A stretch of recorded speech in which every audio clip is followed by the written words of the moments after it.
Now, more talk of an Israeli strike on Iran to stop or slow down that country's nuclear program, and questions about a U.S. response to any Israeli military action. Ray Suarez has the story. With war talk rising, the supreme leader of Iran rallied his public today in Friday prayers broadcast on state television. Ayatollah Ali Khamenei warned against any military strikes on Iran's nuclear sites. The U.S. military threats against us are to their detriment, and a real war will harm them 10 times more. The more they threaten us, the more harmful it will be for them.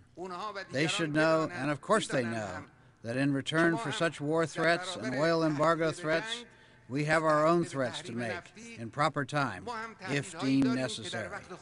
Khamenei also took on Israel again, calling it a cancerous tumor that should be cut and will be cut. We will continue to support every nation, every group that is confronting and fighting the Zionist regime. We will support and help them. The rhetoric took on new import after months of growing tensions over Tehran's nuclear program. The Islamic Republic has repeatedly denied its goal is to build nuclear weapons, as Israel and the U.S. claim. Yesterday, Israeli Defense Minister Ehud Barak issued his strongest warning yet that time is running out.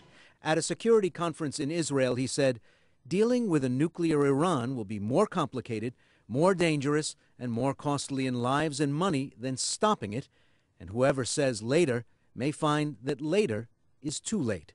And Israel's Vice Premier, Moshe Ya'alon, underscored his government's view that even Iran's underground nuclear sites are vulnerable.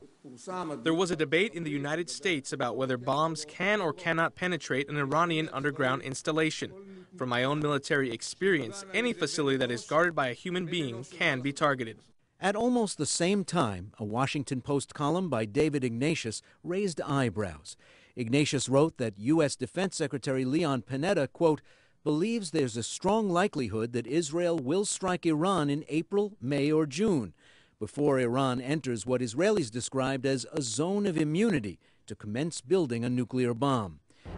In Brussels yesterday at a NATO meeting, Panetta declined to dispute the report. Instead, he said, "No, I'm just not commenting." Today in Germany, Panetta said the key is to maintain tough economic sanctions on Iran, but he said all options are on the table and the U.S. is prepared to respond if we have to. Either way, the Iranian Supreme Leader, Ayatollah Khamenei, insisted Iran remains defiant.